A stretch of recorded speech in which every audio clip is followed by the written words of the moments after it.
Good morning, all of you. So let's start with our daily analysis of the Hindu newspaper dated 3rd of April. So on the first page, this news. So the title of the news says, "On same-sex union, faith leaders show rare unity." So this news is basically about same-sex marriage. So basically हुआ क्या? अगर पिछले कुछ समय से अगर हम देखें, स्पेशली पिछले साल भर का समय, तो there are lot of petitioners जो अलग अलग हाई कोर्ट्स में, डिस्ट्रिक्ट कोर्ट्स में इसके रिलेटेड पिटिशंस डाल रहे थे कि हमने सेम सेक्स मैरिज यहाँ पे किया है। और उसके बाद में इश्यूज क्या आ रहे हैं कि जब हम डॉक्यूमेंटेशन करने जाते हैं तो उसमें हमको बहुत इश्यूज आते हैं। डॉक्यूमेंटेशन किस तरीके से, जैसे मैरिज सर्टिफिकेट हो गया, बहुत सारी चीजें, तो उसमें बहुत इश्यूज आते हैं। अब यहाँ पे those people who are involve in this, या जो सेम सेक्स मैरिज करते हैं या कर चुके हैं, तो उनको यहाँ पे ये बहुत दिक्कतें आ रही। तो उन्होंने क्या किया, ऑल दोज पीपल, उन्होंने अलग अलग जगह पे जाके काफी सारी पिटिशंस फाइल करी। अब यहाँ पे सुप्रीम कोर्ट ने in the month of January ये बोला कि अब जितनी भी पिटिशंस है वो सारी ट्रांसफर हो जाएगी किसका, सुप्रीम कोर्ट के पास, और सुप्रीम कोर्ट क्या करेगा, इस पर डिसीजन सुनाएगा। ऐसा सुप्रीम कोर्ट ने इसीलिए किया क्योंकि सुप्रीम कोर्ट को पता था कि अलग अलग हाई कोर्ट्स में अलग अलग पिटिशंस यहाँ पे गई है, और अगर अलग अलग डिसीजंस यहाँ पे डिफरेंट जजेस के द्वारा दिए जाते हैं तो वो एक कॉन्ट्राडिक्टरी व्यू हो जाएगा इस पर्टिकुलर ओपिनियन पे। इसी वजह से सुप्रीम कोर्ट ने क्या किया, सुप्रीम कोर्ट ने बोला कि हम इसमें इंटरवीन कर रहे हैं और अल्टीमेटली जितनी पिटिशंस है वो सारी हमारे पास आ जाएगी। अब यहाँ पे क्या हुआ, इसके दौरान यहाँ पे जो प्रोसीडिंग से उसे स्टार्ट किया गया, और रिसेंटली हमें ये देखने को मिला that there are certain communities, that is Muslim, Jain, Sikh,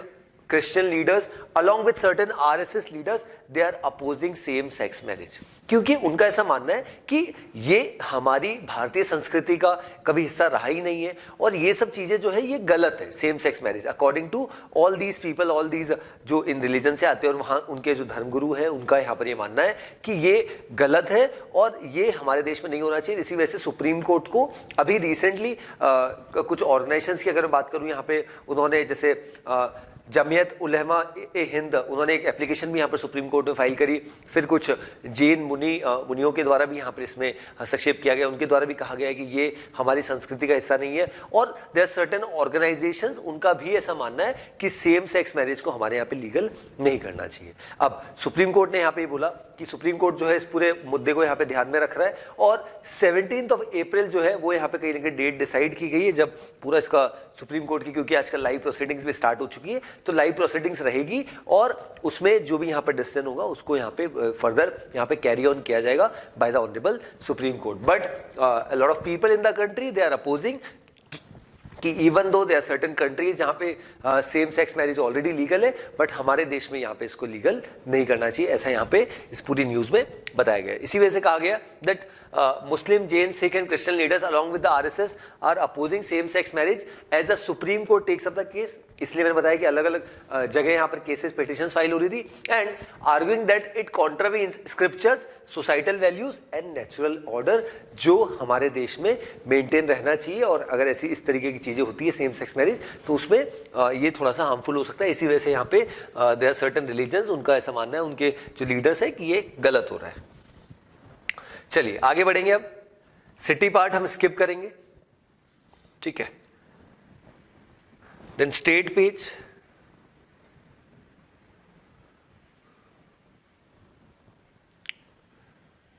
okay. So अभी यहाँ पे क्या हुआ है, as we are already aware, we had already discuss this in our newspaper analysis कि जो अमृतपाल सिंह वाली कंट्रोवर्सी वो बढ़ती जा रही है। और आज भी हमारे देश में, इवन फॉरेन कंट्रीज में, तो हम देखते हैं कि ये जो प्रो खालिस्तान मूवमेंट है, ये समय समय पे इसको रिवाइव करने की कोशिश करते हैं, फिर से अलग पंजाब से अलग एक नया देश बनाना चाहते हैं, इसका नाम खालिस्तान रखना चाहते हैं, तो ये बार बार हम देख रहे हैं। बट अब यहाँ पे क्या हुआ है कि रिसेंटली अगर हम देखें तो अमृतपाल सिंह के जो एड्स है या उनके साथी है, उनको आसाम की जेल में बंद कर रखा है। और आसाम के चीफ मिनिस्टर हेमंत बिस्वा शर्मा की अगर मैं बात करता हूं, तो वो समय समय पर काफी वोकल रहे और बहुत अपनी जो बात है उसको मुखरता से यहाँ पे रखते हैं, तो उसी वजह से उनको काफी लोग यहाँ पे अपोज भी करते हैं। अब यहाँ पे क्या हुआ है कि कुछ ऑर्गेनाइजेशन है, उनके कुछ पर्सन है, जैसे गुरपंतवंत सिंह पन्नू जो सेपरेटिस्ट सिख है, जस्टिस SFJ, जो इनका ऐसा मानना है, उन्होंने कहीं ना कहीं वार्निंग यहाँ पे इशू करी हेमंत बिस्वा शर्मा को कि आप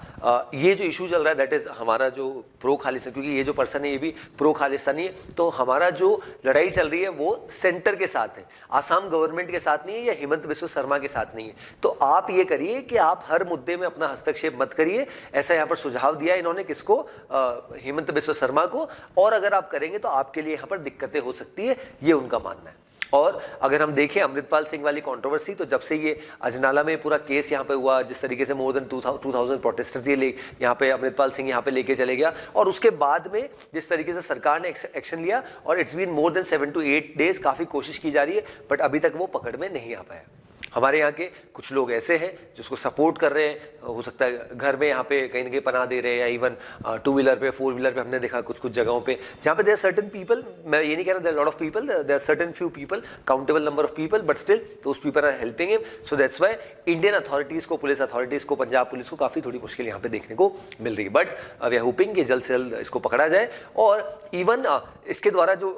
बीच में हमने देखा था कि इवन इंडियन गवर्नमेंट को कुछ ऐसा इंटेल भी मिला था कि ये शायद नेपाल चले गया, बट बाद में इसकी पुष्टि नहीं हुई, और जो इंडियन गवर्नमेंट के जो ऑफिशियल्स हैं उन्होंने नेपाली ऑफिशियल से बात करी, इवन इंडियन गवर्नमेंट के कुछ लोग यहाँ पे नेपाल भी गए और पूरा वहाँ देख रहे हैं, और इवन कुछ फोटोज हमने वीडियोज इस तरीके की भी देखे CCTVs जहाँ पे उसे शायद दिल्ली में यहाँ पर देखा गया। तो कुछ जगह यहाँ पे डेफिनेटली सर्च ऑपरेशन यहाँ पे इंडियन गवर्नमेंट यहाँ पे डेफिनेटली कर रही है, पुलिस और सारी जो टेक्निकल टीम है वो पूरी इसमें लगी है, और ताकि ये जो पर्सन है अमृतपाल सिंह, जिसके ऊपर जो काफ़ी सारे एक्ट यहाँ पे NSA एक्ट यहाँ पे लगा रखा है, नेशनल सिक्योरिटी एक्ट, इसको जल्द से जल्द पकड़ा जा सके। बट यहाँ पे ये जो वार्निंग है वो कुछ ऑर्गेनाइजेशंस के चीफ के द्वारा यहाँ पे हिमंत बिस्वा शर्मा जी को दी गई है। चलिए नेक्स्ट हम एडिटोरियल पढ़ेंगे। So today will be discussing 2 editorials and 2 opinions. So first is India needs a national programme on autism. Autism की बात करें तो ऑटिज्म एक बेसिकली एक बीमारी होती है और एक डिसऑर्डर आप कह सकते हैं, और जिस तरीके से पिछले कुछ समय से अगर हम देखें तो कह सकते हैं कि केसेस हमारे देश में बढ़े, बट इसको आइडेंटिफाई करना यहाँ पे ऑथर ने एक बहुत बड़ा चैलेंज बताया, और इवन ऑथर ने इंडियन गवर्नमेंट किस तरीके से यहाँ पे इसके लिए यहाँ पे स्टेप्स ले सकती है उसको भी सुझाव दिया इस पूरे एडिटोरियल में। अब ऑथर ने स्टार्ट इसलिए किया, इस तरीके से किया कि मी बीइंग ए रिसर्चर और जिसने ऑटिज्म पे यहाँ पे रिसर्च करी है, तो यहाँ पे जब भी मैं कुछ लोगों से मिलता हूँ उनको पता चलता है कि मैंने ऑटिज्म पे भारत में कितने केस है, उसकी मतलब ऑटिज्म में एक तरीके से भारत में मैंने रिसर्च करी है, तो उनका पहला सवाल यही होता है, ऐसा ऑथर ने बोला कि भारत में कितने केस है ऑटिज्म के। अब ऑथर ने बताया कि हमारे पास क्योंकि क्लियर कट स्ट्रेटेजी नहीं है, ना ही गवर्नमेंट के पास डेटा है, तो हमने खुद ने ही इस चीज को इनिशिएट किया कि किस तरीके से यहाँ पे डेटा हम ले सके और कितने केसेस है ताकि हम इसके लिए काम कर सके। तो यहाँ पे ऑथर ने बोला कि हमने सबसे पहले शुरुआत करी यहाँ पे हॉस्पिटल से, कि अलग अलग गवर्नमेंट हॉस्पिटल्स को हमने कॉल किए, उसके बाद हमने वहाँ से डिटेल्स निकाली कि कितने केसेस है, बट वहाँ पे गवर्नमेंट हॉस्पिटल्स का कोई प्रॉपर ट्रैक रिकॉर्ड यहाँ पे नहीं था कि कितने केसेस यहाँ पे ऑटिज्म के उन्हें देखने को मिल रहे हैं। बट फिर उन्होंने सोचा कि देन द ऑथर और उनकी जो टीम है उन्होंने इससे कुछ फेवरेबल रिजल्ट नहीं मिला, then they shifted to the schools, कि जितने भी स्कूल्स हैं वहाँ पे बात की जाए, उनके थ्रू यहाँ पे डेटा निकाला जाए कि कितने केसेस। तो ऑथर ने एक रफ एस्टिमेट यहाँ पे दिया है कि लगभग 12,000 स्कूल चिल्ड्रन ऐसे आइडेंटिफाई किए जिसमें इस तरह के केसेस यहाँ पर है। और इसमें एक और चीज़ यहाँ पे आई है कि सबसे बड़ा रीजन अगर हम कंपेयर करें भारत को या यूके और यूएस को, तो उसमें एक बहुत बड़ा डिफरेंस यहाँ पे देखने को मिल रहा है। दैट इज, इसको रीड करते हैं, the majority of children with an autism spectrum diagnosis within US and UK, ठीक है, are likely to be verbal with average or higher than average IQ and attending mainstream schools, मतलब दो students are able to attend schools, right, क्योंकि जिस तरीके का environment वहां पे है वो सब चीजें। लेकिन इन कॉन्ट्रास्ट अगर भारत की बात करें, a significant majority of children in India who gets a clinical diagnosis of autism often also have intellectual disability, जो कि हमें यूएस और यूके के केस में नहीं देखने को मिली थी, एंड लिमिटेड वर्बल एबिलिटी, जो भी हमें यूएस के केस में यहाँ पे एक पॉजिटिव साइन देखने को मिला था, बट हमारे यहाँ पे ये भी इश्यूज आ रहे हैं, दैट इज ये इंटेलेक्ट वाला और एक वर्बल एबिलिटी वाला। अब इसी के साथ साथ आगे बढ़ते हैं। अब यहाँ पे ऑथर ने और क्या चीज बोली, ऑथर का यहाँ पर ये मानना है कि ऑटिज्म एक अगर बीमारी की अगर बात करें तो दो इसको हम आइडेंटिफाई जिस तरीके से करते हैं या एक मेन स्ट्रीम में नहीं है जिस तरीके से बाकी डिजीज है, बट इसका इंपैक्ट बहुत है। इतना इंपैक्ट है कि ऑथर ने कुछ यहाँ पे डेटा भी सजेस्ट किया, और ऑथर के अकॉर्डिंग इसका जो नंबर्स है वो काफी हाई है ओवरऑल अगर देखें जिस तरीके से, और यूएस में भी अगर देखें तो बहुत से बच्चों में कुछ डेटाज यहाँ पे सजेस्ट करते हैं कि 1 out of every 59 US kids उसमें ये ऑटिज्म की प्रॉब्लम यहाँ पे होती है। तो ये भारत में भी बहुत सारे बच्चों में होता है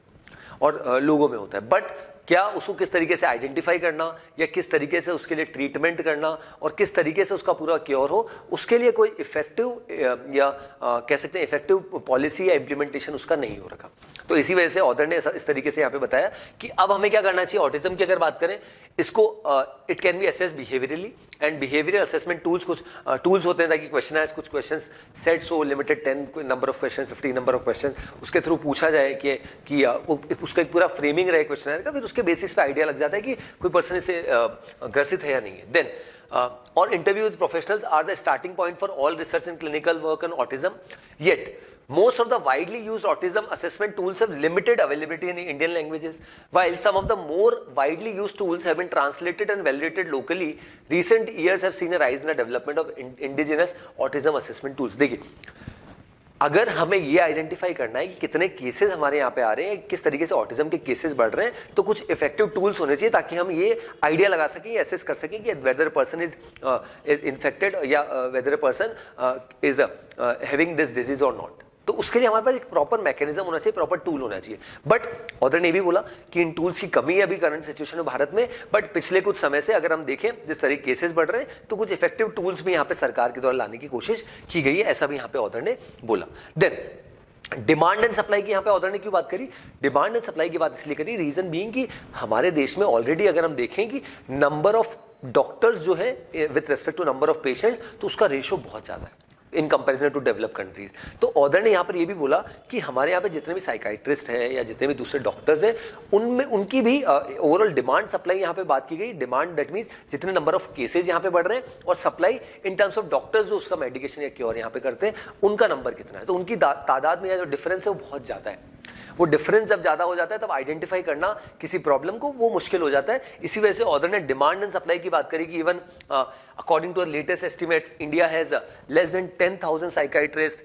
majority of whom are concentrated in big cities. That means वो क्लियरली एक आइडिया है कि एक क्वेश्चन है कि जो छोटे रूरल एरियाज है या विलेजेस हो गए, वहां तक ये बीमारी को यहाँ पे ट्रैक ही नहीं कर पा रहा। यहाँ पे इस चीज को भी हाईलाइट किया गया। देन इसी के बाद में आशा वर्कर्स को यहाँ पे बोला है कि किस तरीके से हम कर सकते हैं। दैट इज जो हमारे यहाँ पे एक्रेडिटेड सोशल हेल्थ एक्टिविस्ट है, जिनको WHO ने भी यहाँ पर रिकॉग्नाइज किया, स्पेशली कोविड में जिस तरीके का यहाँ पर काम किया, तो आशा वर्कर्स हो गया। और जो हमारे डिजिटल टेक्नोलॉजी टूल्स है, जिस तरीके से the way India is moving ahead in terms of technology, तो वो भी एक अच्छा बहुत अच्छा टूल हो सकता है कि किस तरीके से हम ऑटिज्म रिलेटेड केसेस को आइडेंटिफाई करें, उनको ट्रैक करें और उस पर यहाँ पे हम क्योर यहाँ पे प्रोवाइड करें हमारी गवर्नमेंट। देन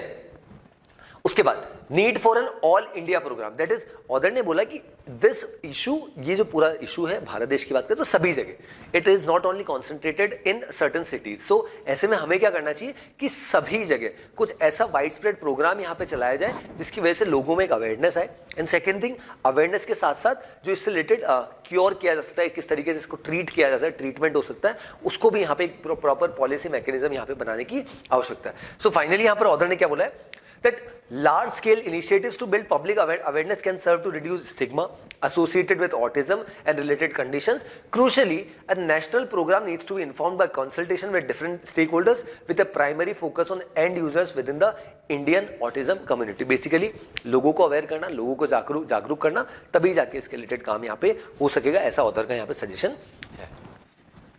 चलिए नेक्स्ट करते हैं, नेक्स्ट सेकेंड एडिटोरियल पढ़ लेते हैं। So what the title says, no sayonara for Japan in Indo Pacific geopolitics. तो यहाँ पे sayonara का मतलब है good bye. sayonara is a Japanese word which suggest that good bye. So no good bye for Japan in Indo Pacific geopolitics. So पिछले कुछ समय से अगर हम देखें, इंडिया जापान के रिलेशन बहुत अच्छे हैं, हमने हमेशा देखा है। ऑलरेडी दोनों देश क्वाड के मेंबर्स हैं, और अभी करंटली इंडिया G20 का प्रेसिडेंट है और जापान जो है G7 का प्रेसिडेंट है, जिसका मीटिंग यहाँ पे आने वाले समय में जुलाई अगस्त में होनी है, जिसमें हमारे ऑनरेबल प्राइम मिनिस्टर भी वहाँ पे जाने वाले। हालांकि India is not a member of G7, but still हमको इनवाइट किया गया बाय द जापान। ठीक है, अब यहां पे ऑथर ने बोला है कि पिछले कुछ समय से अगर हम जो सिचुएशन देखें, जिस तरीके से रशिया यूक्रेन वॉर यहां पे चल रहा है, जिस तरीके से जो चाइना का जो राइजिंग इन्फ्लुएंस यहां पे बढ़ रहा है, स्पेशली साउथ चाइना सी की, ईस्ट चाइना सी या इंडो पैसिफिक रीजन, तो ऐसे में यहां पर चाइना को कंट्रोल करना या बाकी सारी चीजों को ध्यान में रखना बहुत जरूरी है। इसी वजह से रिसेंटली जापान के जो प्राइम मिनिस्टर है मिस्टर फूमियो किशिदा, वो भारत आए थे और उन्होंने अपनी स्पीच के दौरान यहाँ पे काफी सारी चीजों पे चर्चा करी और उसमें सबसे ज्यादा जो फोकल पॉइंट रहा उसका, that is Japan's new plan for a free and open Indo Pacific, that means FOIP, that means free and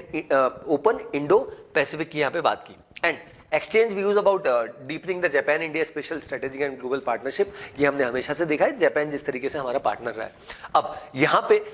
FOIP का फोकस यहाँ पे क्यों है, that is free and open Indo Pacific, इसी वजह से जैसे मैंने आपको बताया कि जो इश्यूज यहाँ पे चल रहे हैं, रशिया यूक्रेन वॉर हो या राइजिंग असर्टिवनेस ऑफ चाइना, तो उसको कंट्रोल करने के लिए बहुत जरूरी। अब इंडो पैसिफिक रीजन से रिलेटेड पहले भी, हालांकि इस एडिटोरियल में नहीं लिखा, बट हमने देखा है ऑकस करके जो एक ऑर्गेनाइजेशन है जिसमें ऑस्ट्रेलिया, यूके एंड यूएस है, जिसमें न्यूक्लियर सबमरीन दी जाएगी, तो उसका भी क्लियर सिग्नल यही है कि जानबूझ के वो बनाया गया है। रीजन भी कि इंडो पैसिफिक रीजन में यहाँ पे न्यूक्लियर कैपेबिलिटी जो चाइना के पास है वो सबमरीन्स की, वो यहाँ पर यूके और यूएस ऑस्ट्रेलिया को प्रोवाइड कर रहा है, इसी वजह से ऑकस का फॉर्मेशन हुआ। अब यहाँ पे ये एक बहुत अच्छी बात है कि इंडो पैसिफिक रीजन में हमेशा हमने देखा बहुत सी बार भारत मुखरता से यहाँ पे बात रखता है कि सब अपनी टेरिटरी को यहाँ पर प्रोटेक्ट करे और दूसरों की टेरिटरी में हस्तक्षेप ना करे, टेरिटोरियल वाटर्स की बात की जाए, बाकी साइड वो भी एक क्लियर सिग्नल चाइना को है। अब ये एक बहुत अच्छी चीज है कि जापान पिछले कुछ समय से जापान की गवर्नमेंट बहुत वोकल है रिगार्डिंग जो अपनी लैंड टेरिटरी है या बॉर्डर्स है, टेरिटोरियल वाटर्स है, और इंडो पैसिफिक रीजन के लिए स्पेशली। इसी वजह से ये free and open Indo Pacific बनाना, ये क्लियरली ये एक फ्रेमवर्क था और एक तरीका था जिससे क्लियर सिग्नल दे दिया जा सके कि सभी लोग यहाँ पे साथ में कलेक्टिवली काम करें और ये जो कुछ देशों के द्वारा एक हेजिमनी चलाई जा रही है उसको यहाँ पर रोके। इसी वजह से यहाँ पे एक बहुत अच्छा एडिटोरियल यहाँ पे लिखा गया और इसी वजह से कुछ सजेशंस भी यहाँ पे फूमियो किशिदा जी द्वारा दिए गए। ये जो इश्यूज है उनको यहाँ पे हमने ऑलरेडी पढ़ा। अब क्या क्या चीजें बोली यहाँ पे, that is there is a realization Japan needs to do much more in the region, and towards this 4 pillar of cooperation under the free and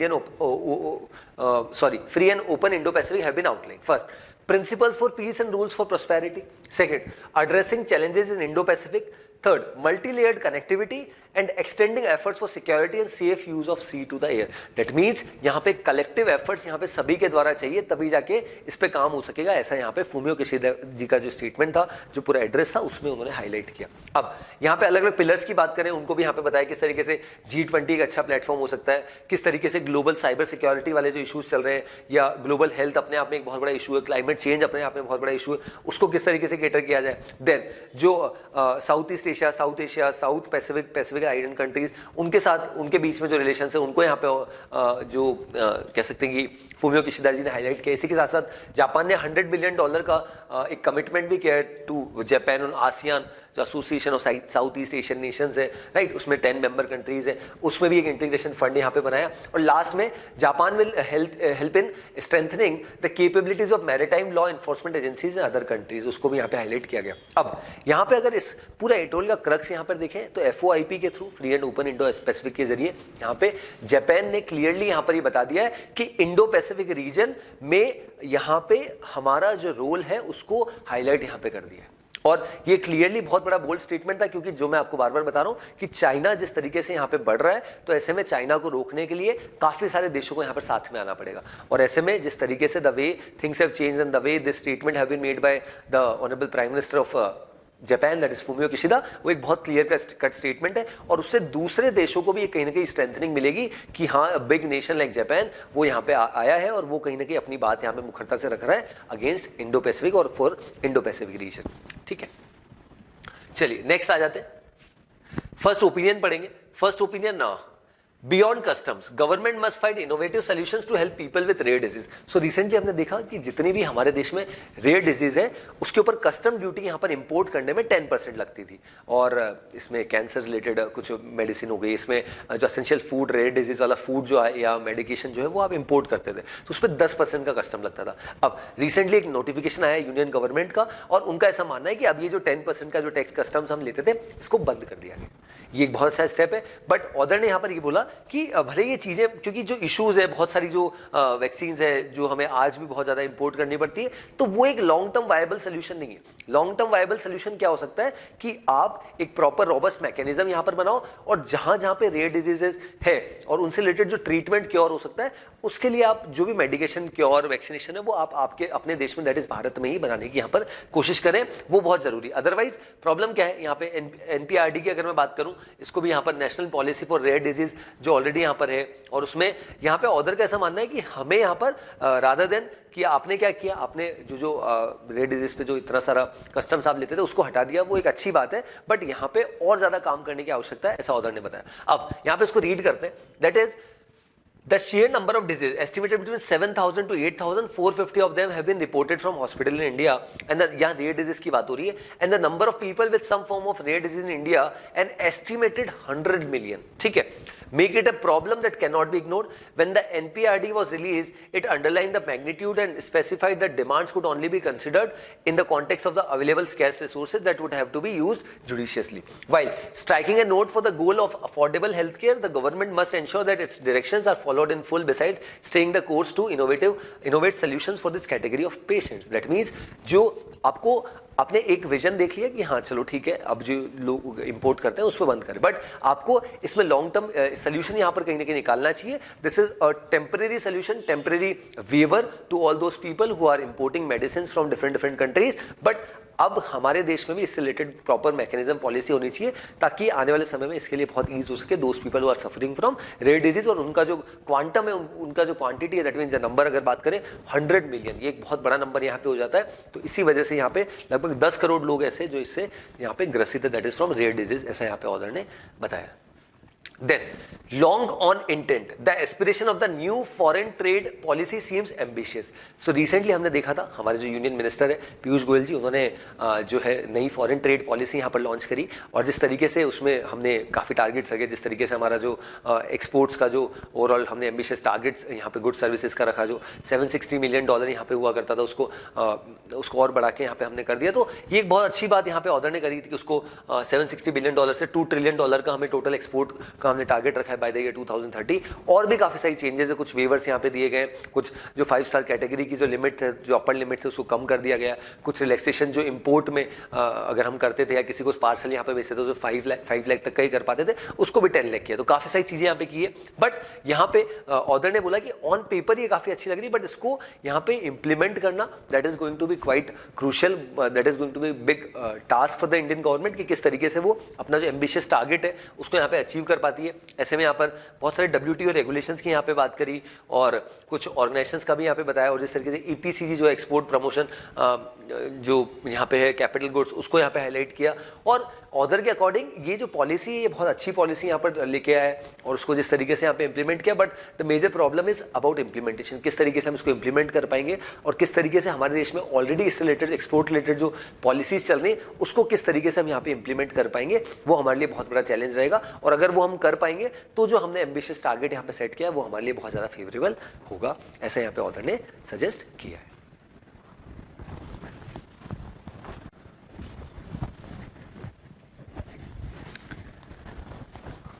चलिए नेक्स्ट पे आगे बढ़ते हैं। अब हम सीधा एक्सप्लेन पढ़ेंगे। एक्सप्लेन में डोनाल्ड ट्रंप की जो कंट्रोवर्सी है रिगार्डिंग हश मनी उसको डिस्कस करते हैं। Okay, so what the title says, the indictment against Donald Trump. So Donald Trump, former US president 2016 से 2020, ये कंट्रोवर्सी कैसा है ये कि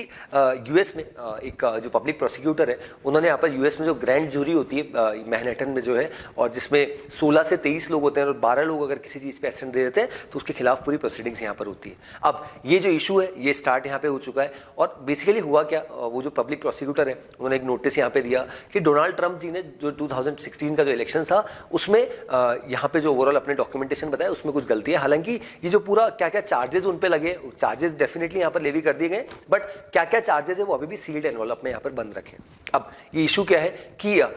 एक स्टॉर्मी डैनियल्स करके एक पॉर्न स्टार है, फीमेल पॉर्न स्टार, उनके द्वारा कुछ ट्रांजेक्शंस किए गए थे, और 2016 में जब इलेक्शन चल रहे थे उसका जो पोल हो रहा था, जिस तरीके से कैंपेन्स हो रहे थे, उस समय स्टॉर्मी डैनियल्स का ऐसा मानना था कि मैं कुछ मीडिया हाउसेस के पास जा रही हूँ और मैं यहाँ पे ये उनको बताने वाली हूँ कि मेरे 2006 में रिलेशन थे किसके साथ, डोनाल्ड ट्रंप के साथ। अब डोनाल्ड ट्रंप का ऐसा मानना था कि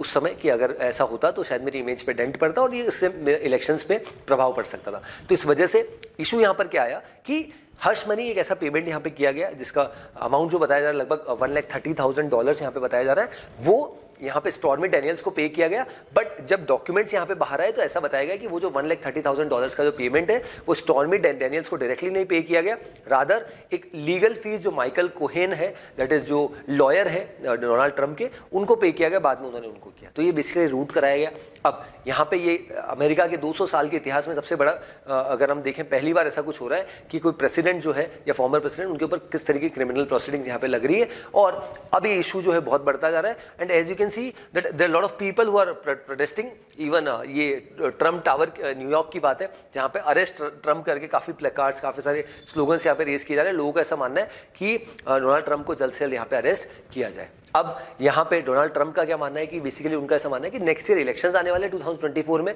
यूएस में, उन सबको ध्यान में रखते हुए ये चीज जानबूझ के की जा रही है, और उनके अकॉर्डिंग रिपब्लिकन पार्टी का के वो एक स्ट्रॉन्ग कंटेंडर हो सकते हैं। इसी वजह से यहाँ पे ये जो डेमोक्रेटिक गवर्नमेंट है जो बाइडेन की, उसको वो जानबूझ के इसको इशू को यहाँ पर बढ़ा रही है। तो इसी वजह से पूरा बताया गया कि हश मनी केस क्या है, 2006 में स्टॉर्मी डैनियल्स को हमने पढ़ा, और किस तरीके से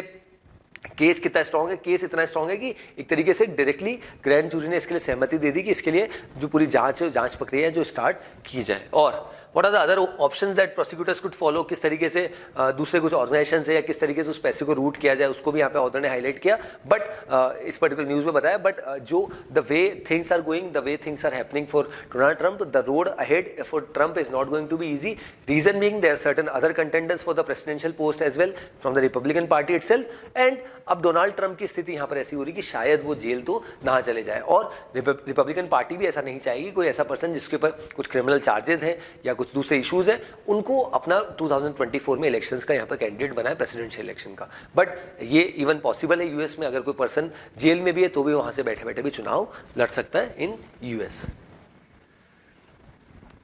चलिए आगे बढ़ेंगे अब। Okay, next news, all eyes on border talks between Bhutan China as king begins India's visit. So Bhutan के जो किंग है, 5th किंग जो है वो यहाँ पर भारत आए, और उनको कल ही आए, मंडे को ही, मतलब आज पहुँचने वाले, और उनकी हमारे जो एक्सटर्नल अफेयर्स मिनिस्टर हैं, ऑनरेबल प्राइम मिनिस्टर, उनसे सबसे मुलाकात होनी है। और भूटान के अगर हम देखें, हमेशा से हमारा फ्रेंडली नेशन रहा है, अच्छे रिलेशन रहे, बट भूटान और चाइना के बीच में जिस तरीके से पिछले कुछ समय से रिलेशन बढ़े हैं, और भूटान और चाइना के बीच में 2021 में हमने देखा था एक जो उनके बीच में बाउंड्री डिस्प्यूट्स है उनको सॉल्व करने के लिए 3 स्टेप यहाँ पे रोड मैप भी बनाया गया था कि जितने दोनों देशों के जो रिलेशन है, दोनों देशों के जो बॉर्डरिंग इश्यूज है, उनको सॉल्व किया जाए। तो अब यहाँ पे जो विजिट होने वाली बिटवीन भूटान के जो लीडर है और हमारे जो ऑनरेबल प्राइम मिनिस्टर, ये बहुत क्रूशियल है कि किस तरीके से इंडिया और भूटान के रिलेशंस को फिर से यहाँ पे रिवाइव किया जाए और बेटर किया जाए, और ये जो चाइनीज इन्फ्लुएंस यहाँ पे भूटान में बढ़ रहा है उसको किस तरीके से हम कंट्रोल कर सकें, that is going to be quite challenging for the Indian government. और ये बहुत क्रूशियल होने वाला है किस तरीके से that he'll meet Modi tomorrow. Bhutan PM had caused a storm with his comments on discussing the Doklam tri junction dispute trilateral with Bhutan, India and China as equal interlocutor. Locutor का इंटरलॉक्यूटर मतलब मध्यस्थ कराने वाले। Then government stage with export curbs on petroleum. देखिए पिछले कुछ समय से हमने ये देखा कि हमारी सरकार ने पहले भी जो हमारे देश की बड़ी बड़ी कंपनीज है जो पेट्रोलियम प्रोडक्ट्स यहाँ पे एक्सपोर्ट करी, तो उनके ऊपर कुछ कर्ब्स लगाए कि आप डोमेस्टिक प्रोडक्शन या जितना ओवरऑल प्रोडक्शन कर रहे हो उसमें डोमेस्टिक का भी कंट्रीब्यूशन 50% कुछ होना चाहिए। ऐसा इसीलिए क्योंकि अब आज भारत पेट्रोलियम प्रोडक्ट्स में बहुत बड़ा एक्सपोर्टर बन चुका है। रीजन बीइंग कि आज स्थिति ये है कि यूरोपियन कंट्रीज ने रशिया के ऊपर जिनकी डिपेंडेंसी थी ऑयल की उसको कम कर दिया और खत्म कर दिया कि हम रशिया के ऊपर हमने सैंक्शन लगा दिए, यूएस ने, दूसरे देशों ने, अब हम उनसे खरीदेंगे नहीं। तो अब वो नहीं खरीदेंगे तो अब हो क्या रहा है कि Indian company specially Nayara energy, Reliance बहुत अधिक मात्रा में, और हमें पता है कि वर्ल्ड की सबसे बड़ी रिफाइनरीज में एक हमारे यहाँ पे जामनगर में रिफाइनरी है, तो अब हम क्रूड ऑयल और ज्यादा मात्रा में इंपोर्ट कर रहे हैं कहाँ से, रशिया से, और यहाँ से जो क्रूड ऑयल से हम जो पेट्रोलियम प्रोडक्ट्स बना रहे हैं उसको बहुत अधिक मात्रा में यहाँ पे यूरोप में यहाँ पे हम भेज रहे हैं। क्योंकि बट डायरेक्टली अगर एक तरीके से ऐसा देखा जाए तो वो रशिया से ही खरीदा जा रहा है, उसको हम रिफाइन करके यहाँ पे यूरोपियन कंट्रीज में दे रहे हैं और एक अच्छा खासा प्रॉफिट यहाँ पे अर्न कर रहे हैं। बट डोमेस्टिक डिमांड को देखते हुए और इसकी वजह से भारत में इन्फ्लेशन ना बढ़ जाए, या भारत में प्राइस ना बढ़ जाए पेट्रोलियम प्रोडक्ट्स का, इसी वजह से इंडियन गवर्नमेंट समय समय पर यहाँ पे जो एक्सपोर्टर्स है उनको ये बोलती है कि आप डोमेस्टिक प्रोडक्शन का भी ध्यान रखो, और उसको वापस से बोला कि गवर्नमेंट ने stage with export curbs on petroleum के आप एक्सपोर्ट कर सकते हो बट एक सर्टेन लिमिट तक कर सकते हो, ताकि आपको, क्योंकि एक्सपोर्ट में जो प्रॉफिट अर्निंग है वो अभी की सिचुएशन में ज्यादा है क्योंकि यूरोप में डिमांड ज्यादा है पेट्रोलियम प्रोडक्ट्स की और सप्लाई कम है, और इंडिया उस सप्लाई को कर रहा है, तो इस वजह से प्राइसिंग अच्छी मिल रही है उनको। बट प्राइसिंग अच्छी मिल रही है तो उसका इंपैक्ट ये हो सकता है कि भारत में अगर डिमांड जो है वो बढ़ गई और सप्लाई कम हुई तो अल्टीमेटली फिर से प्राइस बढ़ जाएगा। तो इस वजह से Indian government is keeping an I on all these companies कि एक्सपोर्ट उतना ही हो ताकि हमारे देश में उसकी कमी यहां पर देखने को ना मिले। Then next news, vice admiral Sanjay Jasjit Singh is new vice chief of navy. So यहाँ पे एक नया अपॉइंटमेंट हुआ है कि वाइस एडमिरल जो है संजय जसजीत सिंह जी, उन्होंने vice chief of Indian naval staff का यहाँ पे पदभार संभाला है, और ये अपॉइंटमेंट हमारे एग्जाम पॉइंट ऑफ व्यू से इंपॉर्टेंट हो सकता है। और हमने पहले भी देखा है कि एयरफोर्स के जो चीफ है, हमारे नेवी के chief, air force day, army day, ये सब हमसे पूछ लेते हैं, तो ये डिफेंस रिलेटेड एक बड़ा अपडेट हो सकता है, तो बिल्कुल आपको वन लाइनर्स में पता होना चाहिए।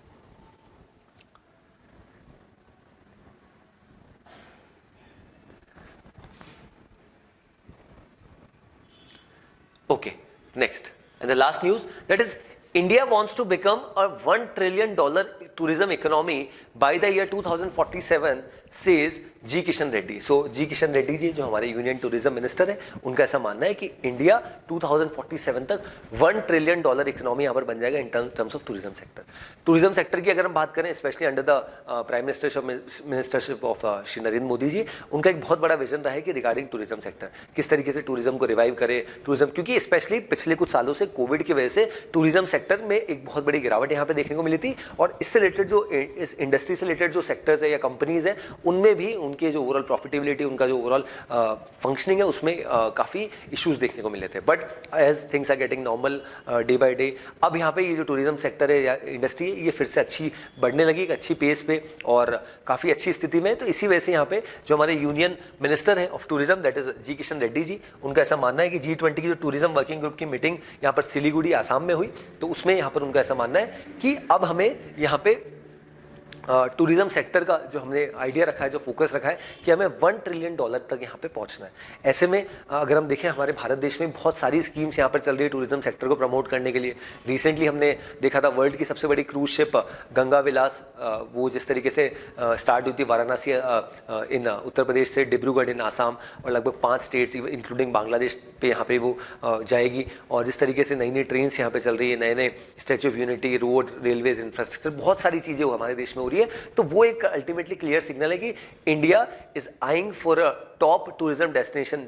कंट्री, ताकि और ज़्यादा लोग यहाँ पे आए, निवेश करें, और ज़्यादा लोग यहाँ पे आए घूमने, ताकि एक अच्छा रोजगार यहाँ पे मिले और काफ़ी सारी चीज़ें इसके साथ बढ़ती जाएगी। इवन अगर हम रिसेंटली देखें तो अब सऊदी अरेबिया जैसी कंट्रीज ये भी बहुत ज़्यादा यहाँ पे टूरिज्म पे फोकस हो चुकी है, क्योंकि उन्हें पता है कि जो उनके पास सबसे बड़ा हथियार दैट इज ऑयल, उसका यूसेज धीरे धीरे कम हो रहा है। हालांकि एकदम से वाइप आउट नहीं हो जाएगा, बट जिस तरीके से the way people are shifting from petrol and diesel to electric, तो उनके लिए एक बहुत बड़ा चैलेंज हो सकता है। तो इसी वजह से यहाँ पे all these countries including India are eyeing for a top spot in terms of tourism. So this was about this news wherein our honorable minister is of the opinion कि हमें और ज़्यादा tourism sector को यहाँ पे बढ़ाना है और 2047 तक हमें $1 ट्रिलियन की इकोनॉमी यहाँ पर बनना है. So herein I conclude with today's session. I hope the session was insightful. That's all from my side.